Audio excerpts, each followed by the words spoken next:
আসসালামু আলাইকুম। কেমন আছেন সবাই? আশা করছি অনেক ভালো আছেন। তো আল্লাহর রহমতে আমিও ভালো আছি আলহামদুলিল্লাহ। চলে আসলাম আরও একটা নতুন ব্লগ নিয়ে। তো আমার ভিডিওতে আপনাদের সবাইকে স্বাগতম। বাবার বাড়ি যাব তাই শপিং করতে এসেছি। তো আমি একাই এসেছি। আলহামদুলিল্লাহ বাবার বাড়িতে যাব, মনে অনেক আনন্দ। তো আমার ছেলের দ্বিতীয় সাময়িক পরীক্ষা সে প্রায় শেষের দিকে। তো পরীক্ষা শেষ হলে আমরা চলে যাব শেরপুরে, যেহেতু অনেক দিন থেকে যাওয়া হয় না। আর আমার স্বামী প্রবাস থেকে এসেছেন, এখানে ওখানে মানে বেড়ানোর পর আমাদের আর যাওয়া হয়নি। আমি কি কি শপিং করলাম চলুন দেখে নেই। প্রথমে বের করলাম আমার 3 পিস। তো আজকে একটাই 3 পিস নিয়েছি, কিছুদিন আগে 2টা নিয়েছিলাম, তো সেগুলো আমি ভিডিও করিনি। তো আজ ভিডিও একটু করার উদ্দেশ্য একটাই, যেহেতু বাবার বাড়িতে যাব, মনে মানে অন্যরকম একটা শান্তি। আসলে বাবার বাড়ি দূরে হলে মানে সহজে যাওয়া যায় না, আর যখন যাই তখন মনে এতটাই আনন্দ হয় সেটা বলার মতো নয়। তো এটা হচ্ছে ওড়না।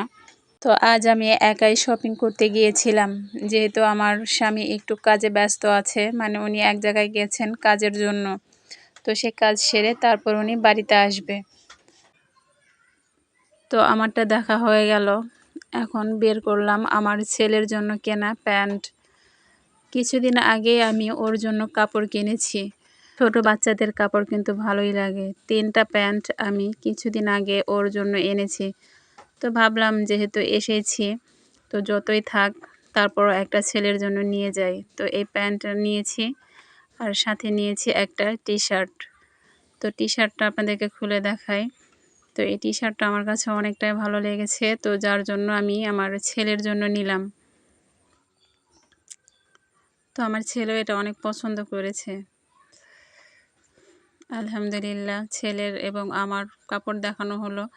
তো এখন এখানে হচ্ছে আরও মানে কিছুদিন আগে ছেলের জন্য যে শপিংগুলো করেছিলাম, তো সেগুলো এখানে, তো এগুলো নাইবা দেখালাম। তো ওখানে আছে আমার ছেলের বাবার জন্য কাপড়। তো উনি আমাকে বলছে, আমি ওনাকে বলেছিলাম যে তুমি তোমারটা কিনে নিও। তো উনি আমাকে দায়িত্ব দিয়েছে যে তুমি আমারটা কিনে নিয়ে আসো। তো এই বলে তো উনি আর মার্কেটে যায়নি, তো আমি নিজে গিয়েছিলাম। তো যার জন্য ওনার জন্য প্যান্ট টি শার্ট আমি কিনে এনেছি। আলহামদুলিল্লাহ আমার উপর আমার স্বামীর অনেক বিশ্বাস। তো এটা দেখে আমি অনেকটাই মুগ্ধ। আলহামদুলিল্লাহ আমি যেন এভাবেই দিনগুলো পার করতে পারি। তো আপনাদের কাছে কেমন লাগলো অবশ্যই আপনাদের মূল্যবান মতামত কমেন্টে জানাবেন। তো সবাই ভালো থাকবেন, সুস্থ থাকবেন, নিজের প্রতি খেয়াল রাখবেন। আসসালামু আলাইকুম।